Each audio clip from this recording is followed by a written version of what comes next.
Hi friends, welcome back to Saturn Made Me Do It. I'm Nina, your host, cosmic cheerleader, and fellow creative explorer, and I'm so pumped to have you here for episode 3. If you're new to the podcast, welcome to the journey. If you've been following along, you already know we've covered the magic of the Saturn return and my big leap of leaving the corporate world. But today is special. We're diving into something that is near and dear to my heart, the birth of my creative platform, Orm Muse Collective. This isn't just a project for me. It's a reflection of who I am, who I'm becoming, and who I want to support in the world. So grab your favorite drink, settle in, and let's chat about how Orm Muse Collective came to life, why it matters, and what it means to truly build something from a place of authenticity. In the prior episode, I ended the story on a really high note, right? And if you haven't listened to that episode, I really encourage you to listen to episode 2. It's long, but I promise you the ending is a good one. And so we got that really positive sign, right, from the universe. But I still didn't really know exactly what I wanted to do. I just got the nudge that, yes, you made the right decision and this is the right path, so let's walk it. So I really had to sit with myself and wonder, where the hell do we go? So after that fateful day, I really just sat with myself of like, what did that really tumultuous experience teach me about myself? Because everything happens for you, not to you in my book. And I really had to think, why were the girls so damn mad? I don't think I'll ever fully know that answer. Truthfully, I think God or the universe or whoever you subscribe to will ultimately know the exact reason. But I did know this one thing after leaving, is that I don't want to be anywhere where I'm not celebrated.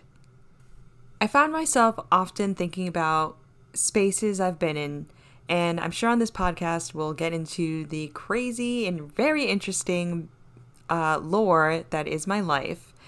But I've met so many different types of people from various backgrounds, whether it's religious, racial, ethnic, sexual orientation, all the like, right? Even political backgrounds, as I've alluded to in earlier episodes. But I realized the places I really thrived in, no matter how diverse that space is that you ultimately just get it.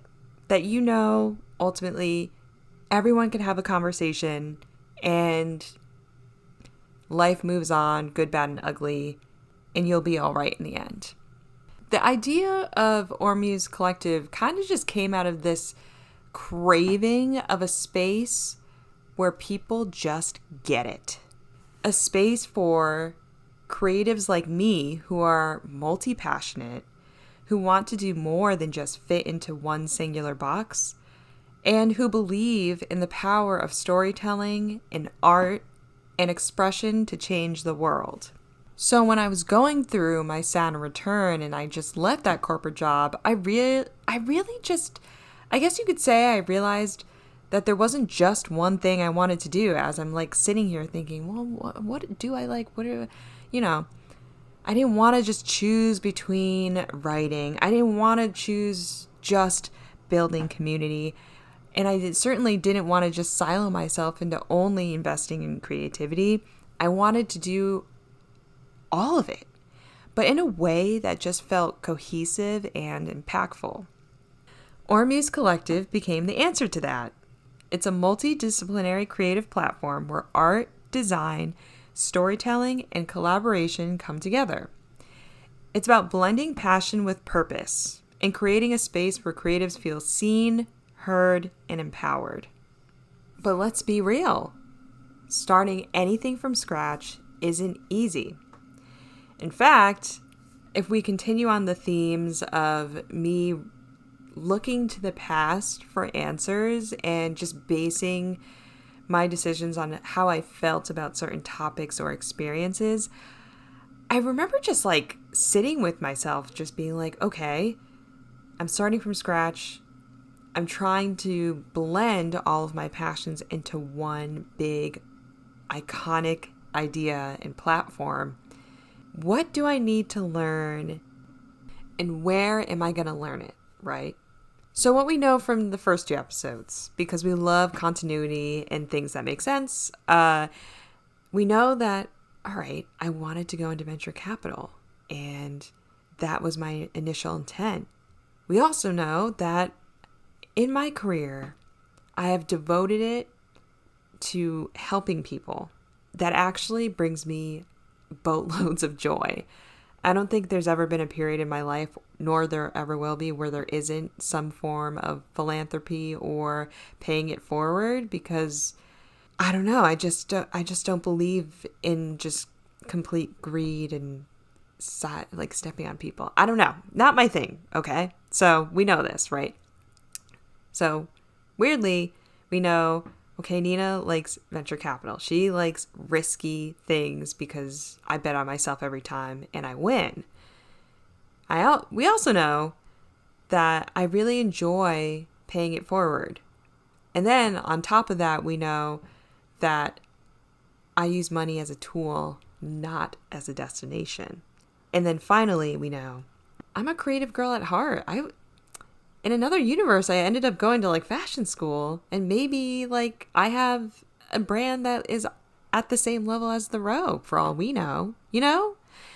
But we're in this timeline, right? So I realized, okay, if I know all these things about myself, let's go find our teachers. And so I applied to a fellowship, a venture fellowship, where I would learn everything there is to learn, make that really ironclad on top of the knowledge I obtained from studying for my CFA, and expand on it and really niche down. And then I also knew I needed to see business practices in the more fashion creative world up close and personal. So what do? I actually end up working at a luxury brand that's potentially known for a iconic white ribbon with allegedly a blue box. So I'm doing these 2 things. And then I might have even just taken on a little too much by doing some apprenticeship where I'm learning about crypto and NFTs, because at the end of the day, if you're operating in the fashion world, it would be a disservice to yourself to not understand that aspect of the industry and businesses moving forward. Cue the Birkin NFT lawsuit. Very interesting if you have the time to read through that one. And it really was the inspiration for me to learn about that portion of the industry. So those are the steps, right? I added on a venture fellowship, which coincidentally, that firm is based out in Cali. So I would go to my day job at that luxury brand for like 8 hours, and then I would come home and I would either do either all the reading during my breaks at that day job, and then I would go home, open up my laptop, and be on like some call at like 9 or 10 p.m. New York time. And I remember my roommate knowing that I like fell asleep with all the lights on in my room, because I guess she'd like get up to like use the restroom in the middle of the night and like see that my lights are on at like 3 in the morning, and it's like, oh, I actually just fell asleep with my laptop wide open because I was reading something and I just like knocked out. And then when I had a moment of a shred of like peace between those 2 things, I attempted to read about crypto. So there was all these things happening, right? I was just like a workhorse, but we know that that's not actually out of the norm for me. I started my career that way, and even when it was like a more like 9-to-5 financy job, I decided to study for a really intense exam, which requires at least like 20 hours of your time outside of work, right? So you could say that I like to be busy. And so this is what I did. I knew that I needed to understand these things a lot better, that I needed to anchor myself, like I've said before, in these areas so I can comfortably proceed and say, yes, I know what I'm talking about, and more importantly, I know what questions to ask. I want to bring attention to that luxury brand day job because it actually, my time there and the people I met there were very instrumental, whether they knew it or not, in the creation of the platform. Because when you work in the luxury industry, you realize you're surrounded by various creatives in multiple disciplines, whether it's musicians, writers. There are a lot of painters, and just artists in that regard, and a lot of aspiring fashion designers. And so I'd spend a lot of time actually with my colleagues there, just asking them questions about if you had funding and the only thing you had to worry about was creating, would you take it? With the expectation that your business, you as the entity, as the creator, as the creative entrepreneur, will grow and generate that return. And you better believe everyone said, oh my God, that's the dream, right? So I knew it was like a little bit of my own customer discovery.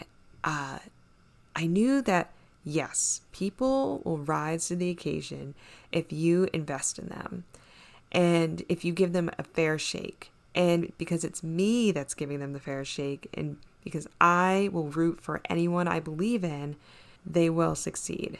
Because we know venture capital operates off of the power law, which means that like for every 30 companies you invest in, at least one or two generate like massive returns to make up for the losses of the others. I know at the end of the day that there's a superstar in that portfolio of mine. So I was like, okay, like people are responding really well to this. But I also knew that when I used venture capital speak, it went over everyone's head. They were like, what the hell is that? I'm like, you know what? That's real. But when I changed the language, and that's something I learned from like policy work, when you change the language, people might be a lot more receptive to what the context of it is, as opposed to if you kept the original language in. And that's a discussion for another day if we want to unpack like Nina's political brain. I knew if I changed the language around venture capital investment to just funding, but kept the same principle that, yes, creatives will find me. They won't feel intimidated, and they won't feel like some corporate entity is just fully exploiting them without any humanity backed by it, right? So I knew that. That's what I learned. I also would listen to them and hear their complaints, which is actually something you'd find me saying a lot of back then, where I'm like, it's actually my job to listen to everybody complain. I don't think anyone should be a CEO if you don't want to hear anyone complain all day, because the whole job of being a chief executive officer is to deal with the most difficult problems. It's like what you literally get paid to do. And then eventually at some point you get paid to like deal with board and investor relations. But you know, we're at the point of your main job is dealing with the hardest problems that nobody else can solve. So I invite everyone to tell me about the biggest problems. I invite everyone to complain to me because it's now my job. And I'm building something to rectify or remedy those issues. So I learned that the biggest issues were they want a space for community. They want networking opportunities, but they don't want to pay certain private membership fees to get access to that. They don't want to pay exorbitant consulting fees to just get the help that they need to get their businesses off the ground, to set up their shop online, to understand what paperwork to file. And another huge takeaway that I think about each and every day when I'm building this and I'm working through the problems and the complaints that were handed to me, I think about how we were working for a luxury brand, but a lot of creatives, right? You are working, honestly, in some cases, from what I've heard, multiple side gigs to make sure the bills are paid, because you can't really create if you don't have a home or your utilities are shut off. So we were in this retail space, And usually in retail, you're on your feet all day and you're walking around and you're running around.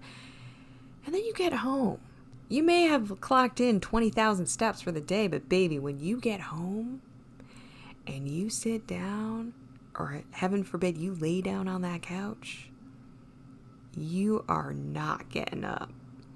I will be a testament to this because I knew, or I was one of those people, and my colleagues were the same. We would be clocking in those 20,000 steps a day. You know, that Apple Watch, man, it was looking beautiful, knocking out those rings. But I would come home after like I said, I'd fall asleep with my laptop open, like lights on. And if you weren't having your laptop open, it's like, oh, you like fall asleep on the couch. This is what my colleagues would tell me often. They would fall asleep on the couch, wake up, then like do their nighttime routine, go to bed. They would barely have the energy to even create, which is like, in essence, why we're alive, why we live. That told me, okay, if creatives have multiple gigs, right, I need to make this as easy as possible so that they can even take that baby step. Because a baby step, even the most minuscule one, is better than no step. I knew that I needed to make something so accessible with democratized resources and was affordable so that that baby step can happen.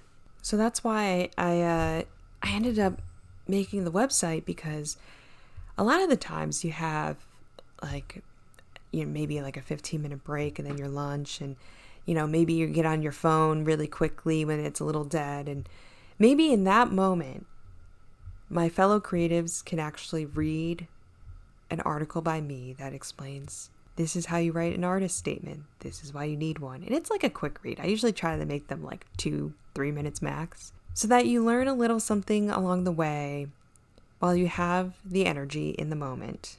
And then when you have more time, you can go ask a question, and then you'll have more conversation on the forum portion of ormmusecollective.com. But I wanted to make it easier for a vast majority of creatives where you're working like a dog and you have very limited energy afterwards to create. And if you have limited energy to create, you probably don't have that much left over to do the icky stuff that, frankly, no one really wants to do, but you need to do because you want this to be a sustainable venture or business built off of your passion. So for anyone starting a business, whether it's selling your own artwork, whether it's creative writing, or honestly just any business venture that you're beginning, I want you to like sit and really think and ask yourself, what do I want this to feel like? Who do I want to serve? And what values are non-negotiable in this space? As we've realized, I leaned on my people. So I leaned on friends, mentors, and other creatives who inspired the platform, Orm Muse Collective, and this podcast that you're listening to right now. And those people, they helped me stay grounded and reminded me that the world needs spaces like this. So if you're building something, let this be your reminder. You do not have to have it all figured out alone. Your community is your greatest asset. Now, I want to talk about authenticity, because this authenticity is a game changer. I knew from the start that Orm Muse Collective really just couldn't be any other creative platform. There's tons of them out there, but it ain't gonna be like those, all right? It had to be real. It had to reflect who I am, the good, the messy, the constantly evolving. And for my creative entrepreneurs listening to this, I want you to build off of what we established earlier, right? But I also want you to consider building something that you would buy, that you would partake in. It makes it easier to envision it when it's like, oh, am I selling it to myself? Like, truthfully. And I have been to a fair amount of creative conferences at this point in the journey where, let's say content creators, because we do serve content creators on this platform and they do fall under the film umbrella. Controversial. Do I care? It connects with people and it tells a story. So it falls under my belt. But they'll tell you there's no like secret sauce per se. It's really just them being themselves a lot of the time, and it just happens. It just works. They just put in the numbers, they get the reps in, they just put it out, but they're just being themselves, and that is what makes everything stand the test of time, and that is what ensures success. So here I am building something that's rooted in essentially who I am. It's an extension of me as well. I love me. And by proxy, I'm putting the same love I put in myself into this platform. And I hope that everyone that benefits from it feels the love of that, feels the love I have for myself, and feels the love I have for my people, my community. Because when you show up as your authentic self, you give others permission to do the same. And that's what OMC and what I'm all about. It's a space where creatives don't have to pretend to have it all figured out. It's about exploring, experimenting, and celebrating the process, not just the outcome. Okay, let's get into some real talk about the challenges, because there were plenty. There were days where I doubted the vision, days where things didn't go as planned, and days when I wondered if I was in over my head.